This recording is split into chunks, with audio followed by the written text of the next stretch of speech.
Hello, readers, and welcome back to Tell Between Tales. Today we have a very special guest with us. This is Chloe, and she is my second daughter. Would you like to introduce yourself?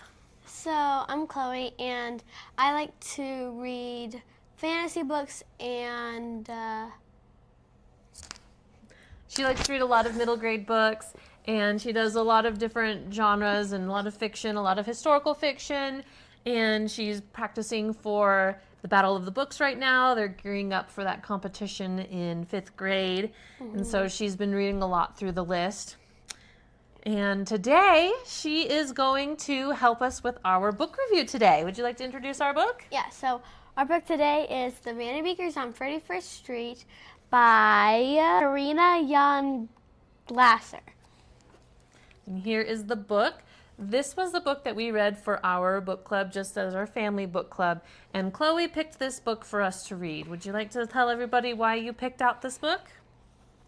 So I picked this book because so our librarian was started reading it to us, but she only got to page 120 in the book, and she stopped because we were able to finish it throughout the whole year because we only have library for a little bit. And we went and we read some of it, and then everyone voted not to finish it for the next time, and I wanted to finish it, so that's why I decided that we should probably read it because I really liked it, and I thought that my mom and Lily would like it.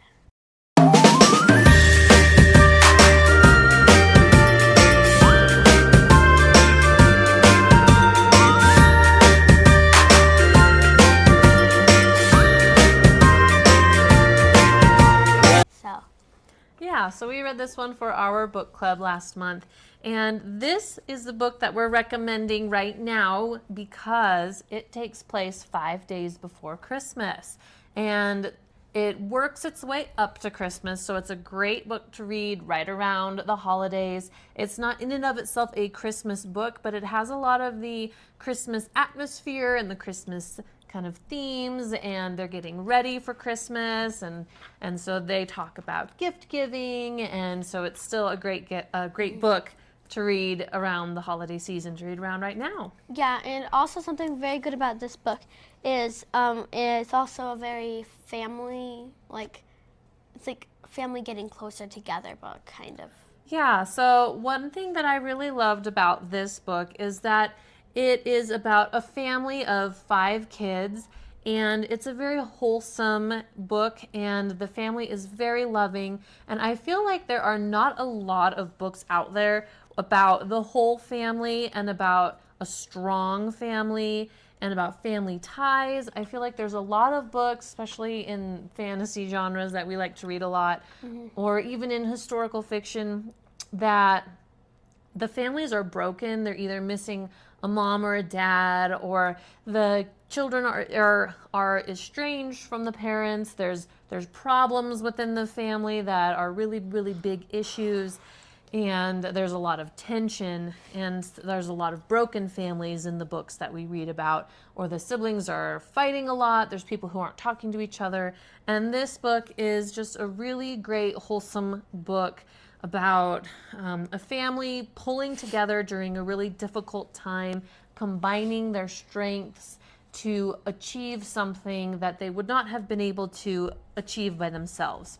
So, Chloe, why don't you tell us what we find out in the very first chapter? What is the big problem that they're facing in this book? So probably the main big problem in this book is that their landlord won't renew their lease for their apartment that they're living in, that their dad has lived in for his whole entire life. So they're all sad because they want to keep and save their home.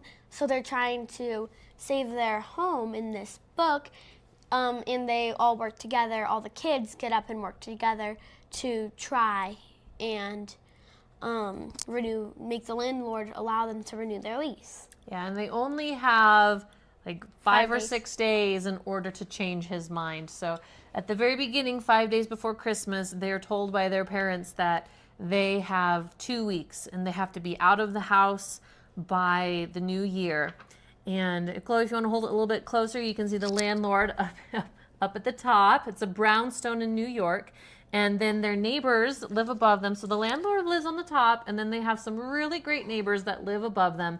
And then they occupy the basement floor and the bottom floor, and then there's the basement floor as well that they occupy. And they have 5 kids. They have a bunny and a dog. No, it was, it says...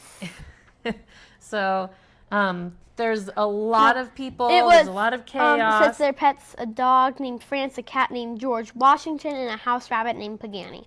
Oh yes, Paganini. And so they have 3 pets. So there's a lot of love and a lot of animals and a lot of people living in that space. And I just really like the family ties and about how they put aside all of the kids. So the kids are the ones that hatch the plot in order to go ahead and change their landlord's mind. And I like how they just all really pull together, and it's just a great wholesome book. And also in the book, they also have like different, like the good thing is like it's good for all ages kind of, because all ages of kids, because there's like really little kid and then like a medium age kid. Yeah, well there's 5 kids, so they're all ages, right? Lainey is 3, and then I think Oliver is 7. Yeah. Hyacinth is 6. So anyway, and then the twins are 12, right? So we had a 10-year-old and my 12-year-old were reading it, and it was great. And they do also have some conflicts within the family unit in and of themselves in the book. And I really like, especially there's one really big conflict that arises between the twins. And I thought it was a really great example that I pointed out to my daughters about how to handle conflict within the family. And yes, in the book, of course, it gets wrapped up really quickly and it's like all rosy and perfect. But you know what? That's not a bad thing. I think it's great that they showed some conflict resolution skills, and they showed about forgiveness and taking accountability for your actions. And I really just enjoyed this very heartwarming book overall. So if you love this book, put that down. If you love this book, there are many more books that you can get and you can read. And so we're going to go ahead and show the stack over here. I think we're missing a couple of them, so just hold up the stack. There we go. So if you really enjoyed, or your kids really enjoyed the Vanderbeekers, there's a whole lot here for them to get involved with, and they're really great reads. They're not super short, but they're not super long. This is just about 311 pages, and you can see that the birds are pretty big, so it's a pretty quick read, especially for adults. And for middle graders, it'll probably take them a few days, depending on their reading speed. It took Chloe, it took her about a week to get through it. It took my 12-year-old, she's very, very fast. She like skims through it. She's like, it took her about a day, and it took me a couple days to get through it. And so these are really great, fun, delightful reads. So there's, this is not in the order of them, but I'll just show them up. So there's the Vanderbeekers to the Rescue for this next one. For one of these, there's Vanderbeekers on the Road. There's the Vanderbeekers Lost and Found. There's the Vanderbeekers in the Hidden Garden. And the Vanderbeekers Make a Wish. And I think we're missing 2 books. I think there's 8 of them. I think that was 6 of them. But 1, 2, 3, 4, 5, 6. Yes, that was 6 of them. And I think there's 8 total. But we hope that you guys enjoyed this video, and we hope that you guys enjoy reading the Vanderbeekers as much as we did. And of course, definitely start off with the first one. Yeah, it's probably it'll be your best introduction to your series. Yeah. And it's great for Christmas time.